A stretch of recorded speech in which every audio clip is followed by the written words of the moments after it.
Hi friends, ఎలా ఉన్నారు? బాగున్నారా? అందరూ భోంచేసారా ఫ్రెండ్స్? మేమైతే కూడా భోంచేస్తున్నాము.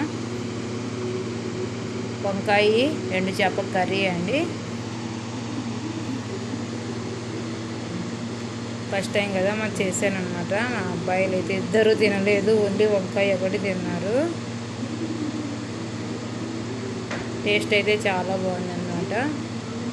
మా అబ్బాయి కడుపులో ఉన్నప్పుడు తిన్నాను, మళ్ళీ ఇప్పుడు తింటున్నాను అనమాట. ఎందుకో తినాలనిపించింది. టేస్ట్ అయితే చాలా చాలా బాగుంది. వారు తిన్నారు. అవుతానంటే ఫస్ట్ నేనే కొంచెం తినేసాను అనమాట, నోరు ఊరిపోతుంటే. ఇవన్నీ ఒకసారి ట్రై చేయండి. వంకాయలే మసాలా అంతా పెట్టేసి మనం చేసిన తర్వాత ఒక విజిల్ అయితే కూడా రానిచ్చానండి కుక్కర్లో అయితే కూడా.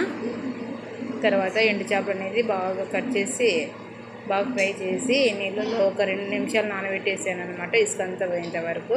ఇంకా వంకాయ కర్రీ ఒక విజిల్ వచ్చినాక కుక్కర్ మూత తీసేసి ఈ ఎండు చేపలు కడిగి బాగా నీట్గా దాంట్లో వేసి ఒక 2 మినిట్స్ ఉడికించానండి. అంతే, సూపర్ టేస్ట్ ఉంది. చూడండి, ఎండు చేప వంకాయ కర్రీ మా ఇంట్లో ఇవ్వండి. Bye bye friends. నా ఛానల్ని సబ్స్క్రైబ్ చేయండి, లైక్ ఇవ్వండి, కామెంట్ చేయండి.